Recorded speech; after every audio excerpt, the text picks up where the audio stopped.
Hello hi welcome नमस्ते, मेरा नाम ऋतिक और आज हम फिर से बात करने वाले हैं एक और इंटरेस्टिंग कंसेप्ट के ऊपर। तो ये वीडियो सेमेस्टर 2 के उन बच्चों के लिए मोस्ट इंपोर्टेंट होने वाली है जिनके पास सब्जेक्ट है principles of micro economics first. तो चलिए शुरू करते हैं आज की वीडियो, और ये हमारी लेसन नंबर 1 के ऊपर आखिरी वीडियो होने वाली है। तो चलो शुरू करते हैं आज की वीडियो को। और इस कंप्लीट सीरीज के नोट्स ऑलरेडी प्रिपेयर हो चुके हैं विद इंपॉर्टेंट क्वेश्चन आंसर की पीडीएफ। जिन बच्चों को नोट्स परचेज करनी है वो इस नंबर पर जाए 9667836336 यहाँ पे जाके नोट्स ले सकते हैं। अब हम आते हैं आज के कंसेप्ट के ऊपर। तो जो हमारा आज का कंसेप्ट है वो है lesson number 1 problem of scarcity and choice का आखिरी कंसेप्ट, जहां पे हम अलग अलग टाइप के पीपीसी कर्व पढ़ेंगे और क्यों पीपीसी कर्व जो है वो इतने टाइप्स के होते हैं वो हम डिस्कस करेंगे, और अपॉर्चुनिटी कॉस्ट इसको डीप में समझेंगे और समझेंगे पीपीसी होता क्या है। तो चलो शुरुआत करते हैं किससे, अपॉर्चुनिटी कॉस्ट से। तो अगर मैं अपॉर्चुनिटी कॉस्ट के बारे में बात करूं तो पहले कुछ चीज समझते हैं। यहाँ पे हम सबने अब तक एक चीज पढ़ी है क्या कि रिसोर्सेज क्या है हमारे पास, लिमिटेड।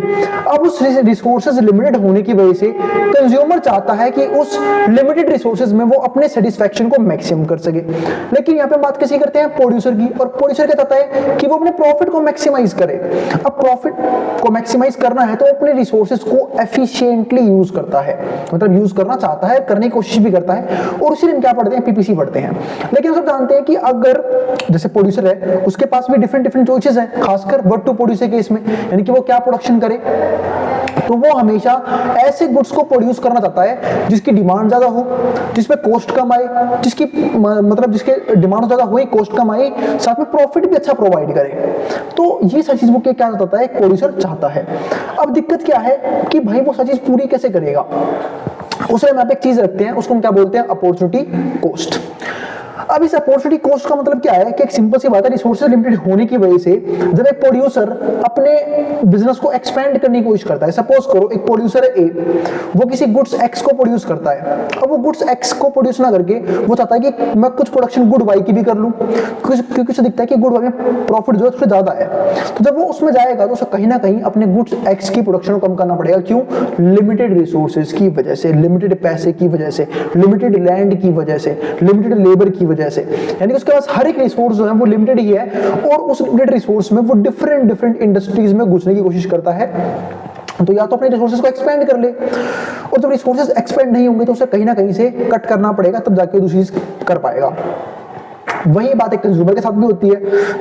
सपोज करो अगर किसी के पास 100 रुपए है, या फिर किसी की इनकम जो है, हम सब जानते हैं जब हम इनकम में हम अपना एक बजट तैयार करते हैं, और जब भी हम किसी नए एक्सपेंडिचर का प्लान करते हैं तो हमें कहीं ना कहीं से कट करना पड़ता है। क्यों? क्योंकि हमारे पास जो हमारी इनकम है, फिर जो रिसोर्स है वो लिमिटेड होता है। सेम ऐसे ही प्रोड्यूसर के साथ भी होता है। इसलिए हम यहाँ पे अपॉर्चुनिटी कॉस्ट को पढ़ते हैं, क्योंकि अपॉर्चुनिटी कॉस्ट का मतलब यही है कि जब आप नेक्स्ट आउटपुट पे जंप करोगे तो आपको प्रीवियस वाला जो आउटपुट है उसमें कितना सैक्रिफाइस करना पड़ेगा। इसी को हम यहाँ पे अपॉर्चुनिटी कॉस्ट बोलते हैं, जिसका मैंने आपको बेस्ट एग्जांपल भी दिया था कि सपोज करो मैं कहीं पे जॉब कर रहा हूं और मेरी वहां पे सैलरी 50,000 है, और अगर मुझे 1 लाख पे जाना है तो मुझे ये प्रीवियस जॉब छोड़नी पड़ेगी, और ये मेरे लिए क्या बन जाएगी, अपॉर्चुनिटी कॉस्ट, एक नई जॉब की तरफ जाने के लिए। क्योंकि मैं एक सिंगल इंसान हूं और मैं एक टाइम पे एक ही जगह जॉब कर सकता हूं, एक ही जगह परफॉर्म कर सकता हूं, तो मुझे यहां से हटना पड़ेगा, यहां जाना पड़ेगा। अब यहां पर देखो अपॉर्चुनिटी कॉस्ट का मतलब क्या है। तो opportunity cost of producing a good is defined as the amount of other good which has been reduced. तो क्या लिखा हुआ है, opportunity cost of producing a good, जब आप एक गुड प्रोड्यूस करना चाहते हो, is defined as the amount of other good, कि दूसरा good which has been reduced, उसे आप किस लेवल पर रिड्यूस करोगे या फिर छोड़ोगे, bye transforming resources from it, वहां से रिसोर्सेज को हटा के। तो given two good x and y, the opportunity cost of production of extra unit of x is amount of good y that be reduced by transforming resources। यानी कि अगर आपको एक्स्ट्रा यूनिट प्रोड्यूस करनी है गुड x की, तो आपको good y की कुछ कटौती करनी पड़ेगी, यानी गुड y की प्रोडक्शन को कम करना होगा, तब जाके आप गुड x की प्रोडक्शन को बढ़ा पाओगे। वो भी कैसे, जब आप अपने रिसोर्सेज को ट्रांसफॉर्म करोगे।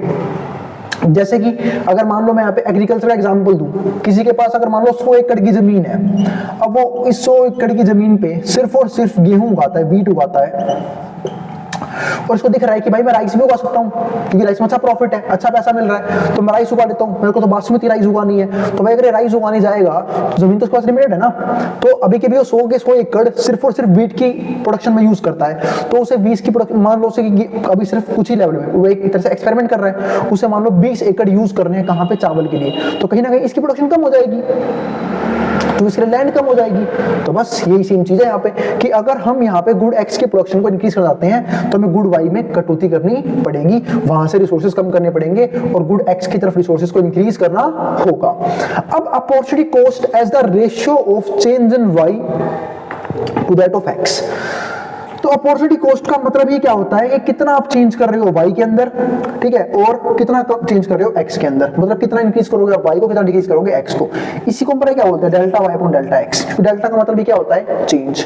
तो delta y upon delta x, यहां से हमारा क्या निकलता है, स्लोप ऑफ पीपीसी। ध्यान रखना कोई भी आपको पूछे कि स्लोप ऑफ पीपीसी क्या होता है, उसको हम बोलते हैं MRT, marginal rate of transformation, या फिर delta y upon delta x। जो आप यहां पे लिखोगे तो एमआरटी का जो फॉर्मूला है वो क्या है, delta y upon delta x, slope of PPC. इसको हम क्या बोलते हैं, स्लोप ऑफ पीपीसी बोलते हैं, मेजर ऑफ अपॉर्चुनिटी कॉस्ट। और इस तरीके से हम अपने अपॉर्चुनिटी कॉस्ट को मेजर करते हैं। अब आता है हमारा टाइप ऑफ अपॉर्चुनिटी कॉस्ट कि भैया अपॉर्चुनिटी कॉस्ट कितने प्रकार के हैं। तो मेरे भाई अपॉर्चुनिटी कॉस्ट 3 प्रकार के हैं। एक तो आता है कांस्टेंट अपॉर्चुनिटी कॉस्ट, दूसरा आता है इंक्रीजिंग अपॉर्चुनिटी कॉस्ट, फिर आता है डिक्रीजिंग अपॉर्चुनिटी कॉस्ट। तो ये हमारे 3 है और तीनों के हिसाब से जो स्लोप है पीपीसी का वो चेंज हो जाता है। एक सिंपल सी बात है, हम अपॉर्चुनिटी कॉस्ट को क्या बोलते हैं, स्लोप। और अगर कभी कांस्टेंट रहेगा ये, कभी ये इंक्रीज करेगा, कभी ये डिक्रीज करेगा, तो सिंपल सी बात तो ये आती है ना कि भाई कहीं ना कहीं स्लोप में चेंज आएगा पीपीसी के। तो इसलिए पीपीसी के तो 3 है कर्व, एक कांस्टेंट वाला, एक कनकेव वाला, एक कन्वेक्स वाला। अभी कैसे है वो हम सब डिस्कस करेंगे अभी यहाँ पे, ठीक है। उम्मीद है सबको पीपीसी की नॉलेज तो प्रॉपर है। पीपीसी अगर मैं फिर से डिफाइन करूं तो यहाँ पे कुछ चीजें मैं इस वीडियो इसको एक्सप्लेन कर देता हूं जो मुझे इस वीडियो के एंड में एक्सप्लेन करनी थी। कि देखो जो भी आप थोड़ा सा यहाँ पे प्लॉट लेते हैं खाली, इसको बोलते हैं पीपीसी। पीपीसी दिखाता है कि एक प्रोड्यूसर जिसको 2 गुड्स की प्रोडक्शन करनी है, यहाँ पे 2 गुड्स मान लेते हैं कि 2 गुड्स की प्रोडक्शन करनी है, गुड एक्स एक गुड वाई, तो वो कैसे अपने लिमिटेड रिसोर्सेज के अंदर कितनी different quantity of good x and good y produce कर सकता है। सपोज करो अगर वो यहाँ पे है तो वो यहाँ पे ये क्वांटिटी मान लेते हैं y की है, ये क्वांटिटी है x की, जब वो इसी कम करेगा तब जाके इसकी बढ़ेगी। ये दिखाता है हमारा ये वाला कर्व। सपोज करो y1 इसका, x1 इसका, इस तरीके से। तो इसका मतलब पीपीसी सीधा सीधा ये शो करता है कि अगर आप किसी एक की प्रोडक्शन को इंक्रीज करोगे दूसरे ही कम हो जाएगी, किसी एक की डिक्रीज करोगे दूसरे की इंक्रीज हो जाएगी। क्यों? क्योंकि रिसोर्सेज आपके पास लिमिटेड है, आपको उसी लिमिटेड रिसोर्सेज में प्रोड्यूस करना है। और पीपीसी कुछ चीजों को बताता है कि अगर आप कभी भी अपने यहाँ पे प्रोडक्शन कर रहे हो पीपीसी के बिल्कुल ऊपर, तो इसका मतलब क्या है कि आप अपने रिसोर्सेज को एफिशिएंटली यूज कर पा रहे हो, यानी कि मैक्सिमम यूज कर पा रहे हो, ठीक है। लेकिन अगर आप अंदर यूज कर रहे हो, मतलब यहाँ पे आप रिसोर्स को यूज कर पा रहे हो, यहाँ पे आपकी प्रोडक्शन इन पॉइंट्स पे है, इसका मतलब क्या है, वो अंडर यूटिलाइजेशन है, अभी तक कंप्लीटली यूटिलाइज नहीं हुए रिसोर्सेज, और बाहर आप यूज ही नहीं कर सकते। क्यों? क्योंकि वो आपके औकात के बाहर हो जाएगा, उतने रिसोर्सेज नहीं है। और अगर आपको उन पॉइंट्स तक पहुंचना है तो आपको अपने रिसोर्सेज को एक्सपेंड करना पड़ेगा, अपनी टेक्नोलॉजी को एडवांस करना पड़ेगा, ये चीज। तो ये हमारे जो पॉइंट होते हैं वो होते हैं हमारे अनअचीवेबल पॉइंट्स या फिर नॉन अचीवेबल पॉइंट्स, जो भी होता है, ठीक है। अभी हमारा टॉपिक था तो ये हमारा तक हमारा फिनिश हो चुका है। तो पीपीसी में इस सारी बातें मैं पहले भी डिफाइन कर चुका हूं। अब कुछ एक चीज भी इंपॉर्टेंट है पीपीसी के अंदर कि पीपीसी शिफ्ट कब होती है। सपोज करो पीपीसी हो गई, शिफ्ट हो गई। पीपीसी शिफ्ट जब होगी जब रिसोर्सेज एक्सपेंड होंगे, रिसोर्सेज को हम इनोवेट करेंगे, टेक्नोलॉजी नहीं आएगी, तब जाके हमारी कहीं ना कहीं पीपीसी शिफ्ट होती है। क्योंकि पीपीसी में शिफ्ट इसका मतलब क्या है कि आप पुराने वाले पॉइंट से नए पॉइंट तक पहुंच चुके हो, यानी कि आपने अपने एक्सपेंशन को तेजी से इंक्रीज कर दिया है। क्योंकि देखो जब आप यहाँ पे थे तो आप कुछ भी करके इसके अंदर ही प्रोडक्शन कर पा रहे थे, अब आप बाहर तक प्रोडक्शन कर पा रहे हैं। इसका मतलब आप जो है सेम रिसोर्सेज में उसको एक्सपेंड करके, रिसोर्सेज को एफिशिएंट यूज करके, टेक्नोलॉजी को एडवांस करके आप ज्यादा आउटपुट को प्रोड्यूस कर पा रहे हो। ये है इस चीज का मतलब, ये चीज काफी ध्यान रखना। अब ये था हमारा। अब पढ़ते हैं टाइप्स ऑफ अपॉर्चुनिटी कॉस्ट को वापस से। तो टाइप्स ऑफ अपॉर्चुनिटी कॉस्ट में मैंने 3 तरह के देखे, कांस्टेंट, इंक्रीजिंग और डिक्रीजिंग। जरा इस टेबल को देखते हैं। जब मैंने पहले वाले टेबल को देखा तो मैंने क्या देखा कि गुड एक्स जो है, कुछ भी सकता है गुड एक्स, आप गेहूं चावल मान लो हर जगह, तो सपोज करो गेहूं की प्रोडक्शन इतनी चल रही है, गुड एक्स की प्रोडक्शन पहले 0 थी, गुड वाई की 100 थी, यानी कि गेहूं मैं प्रोड्यूस कर ही नहीं रहा था, चावल प्रोड्यूस कर रहा था। फिर मुझे देखा कि यार गेहूं में प्रॉफिट ज्यादा है, तो क्यों ना गेहूं की प्रोडक्शन को बढ़ाते हैं। तो भाई गेहूं की प्रोडक्शन 20 से बढ़ाई, यहाँ पे चावल की 20 से कम हो गई। फिर गेहूं की और 20 से बढ़ाई, क्योंकि गेहूं में प्रॉफिट मुझे ज्यादा दिख रहा था, फिर चावल की 20 से कम हो गई। फिर गेहूं की और 20 से बढ़ाई, फिर चावल की 20 से कम हो गई। फिर गेहूं की 20 से बढ़ाई, जैसे जैसे 20 से बढ़ रही है 20 से कम हो रही है, सीधा सा मतलब ये है। तो अगर देखो चेंज इन गुड एक्स तो हर बार किससे हो रहा है, 20 से। यहाँ तो कांस्टेंट है, कुछ चेंज होगा ही नहीं। और चेंज इन गुड वाई क्या हो रहा है, वो भी 20 से। लेकिन दिक्कत क्या है, ये पॉजिटिव 20 है, नेगेटिव 20 क्यों, क्योंकि ये कम हो रहा है, ये बढ़ रहा है। गुड एक्स की प्रोडक्शन लगातार बढ़ाई जा रही है, गुड वाई की लगातार कम की जा रही है। तो अगर मैं देखूं delta y upon delta x, यानी कि गुड वाई अपॉन में गुड एक्स, तो 20/20 20/20 20/20 कितना आएगा, 1/1। यानी कि मैं कह सकता हूं कि चेंज है वो कांस्टेंट है। मैं जितनी एक की प्रोडक्शन बढ़ा रहा हूं ना, उतनी दूसरे की कम हो रही है। ना तो ज्यादा कम हो रही है, ना ही कम हो रही है, दोनों ही सेम लेवल पे बढ़ और घट रही है। जिस लेवल से ये बढ़ रहा है उसी लेवल से ये कम भी हो रहा है। इसी को बोलते हैं यहाँ पे constant change, delta y upon delta x 1/1 आ रहा है बार बार। वही सेम चीज यहाँ पे देखो, इसका कर्व क्या बना है, कांस्टेंट, ये बना है यहाँ पे। अब आता है आगे, अगर मैं बात करूं इस टेबल के अंदर, तो इसी को हम यहाँ पे क्या बोलते हैं, कांस्टेंट पीपीसी है, कांस्टेंट पीपीसी है। अब आता है गुड एक्स और गुड वाई। अब गुड एक्स को देखूं तो देखूं 0 फिर 20 फिर 40 फिर 60 फिर 80 फिर 100, ये है। गुड वाई को देखूं तो ये लगातार बढ़ रहा है, गुड वाई लगातार कम हो रहा है। पहले 100 फिर ये 10 से कम हो गया, मतलब ये बड़ा 10 से है, ये सिर्फ 10 से कम हुआ है। फिर ये बड़ा 20 से है, मतलब ये बड़ा 20 से है, ये कम 10 से हुआ है। ये फिर 20 से बड़ा है, ये कम सिर्फ 15 से हुआ है, मतलब अब कह रहे हैं 15 से कम हो गया। मतलब शुरू में ये बढ़ा 20 से, ये कम हुआ सिर्फ और सिर्फ 10 से। अब ये फिर बड़ा 20 से, लेकिन अब की बार ये 15 से कम हो गया। ये फिर बड़ा 20 से, अब की बार ये किससे कम हो गया, 20 से कम हो गया। अब की बार ये फिर 20 से बढ़ा, अब की बार ये 25 से कम हो गया। ठीक है, देख रहे हो, मतलब जो कम होना है ना वो बढ़ रहा है। पाती भैया क्या बोल रहे हो आप, कम होना बढ़ रहा है मतलब, देखो पहले 10 से कम हुआ था, फिर 15 से कम हुआ, फिर 20 से कम हुआ, फिर 25 से कम हुआ, और फिर 30 से कम हो गया सीधा। और यहाँ पे बढ़ सिर्फ 20 से ही रहा है। तो देखो यहाँ पे जब आप डेल्टा एक्स देखोगे तो लगातार 20 का चेंज आ रहा है, सिर्फ 20 का, सिर्फ 20 का। लेकिन यहाँ पे जो कम हो रहा है ना वाई, वो पहले 10 से कम हुआ सिर्फ, यानी कि पहले बढ़ा ज्यादा, कम हुआ कम, फिर भी बढ़, अब देखो फिर 20 से बढ़ा, लेकिन ये फिर भी कम हुआ 15 से, ये फिर 20 से बढ़ा, लेकिन अब की बार ये 20 से ही कम हो गया, सेम रेट पे बड़े सेम रेट से कम हो गए। अब की बार ये फिर 20 से बढ़ा, लेकिन फिर कम किससे हो गया, 25 से।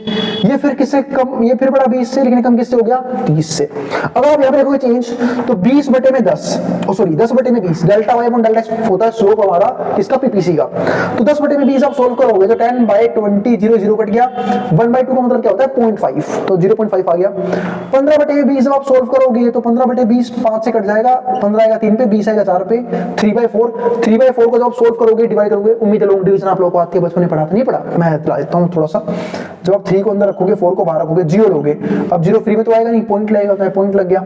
ठीक है, अब 30 से कम 4 के पहाड़े में 28 आता है, कितने पे, 7 पे, फिर आएगा 2 0 लोगे, 20 आएगा 5 पे, 0.75 ये आया है। इस तरीके से 0.75 आया। फिर 20/20 1 आ गया, 25/20 1.25 आएगा, डिवाइड कर लेना, 30/20 1.5 आएगा। तो मैंने क्या देखा कि जो हमारा delta y upon delta x है, यानी कि स्लोप ऑफ पीपीसी इंक्रीज कर रहा है, इसलिए हमारा जो पीपीसी कर्व है क्या बन गया, कनकेव।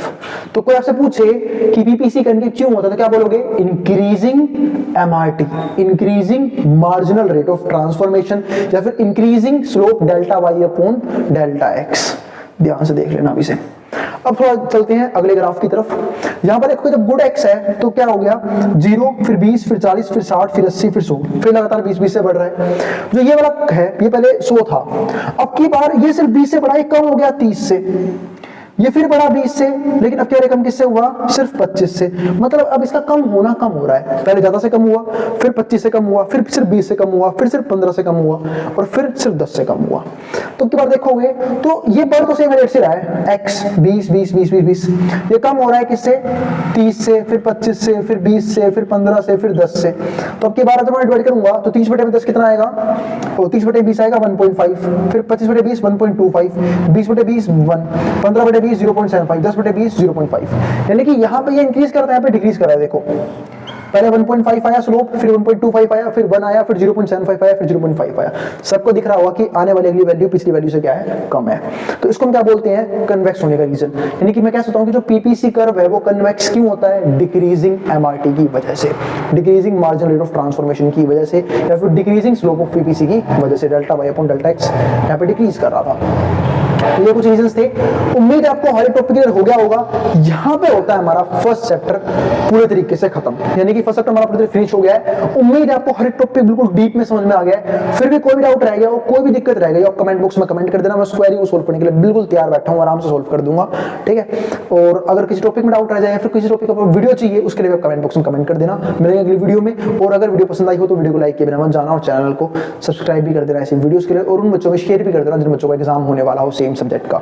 अब मिलेंगे अगली वीडियो में, जिसको जो उतारना उतार सकता है, मैं बोर्ड के सामने से।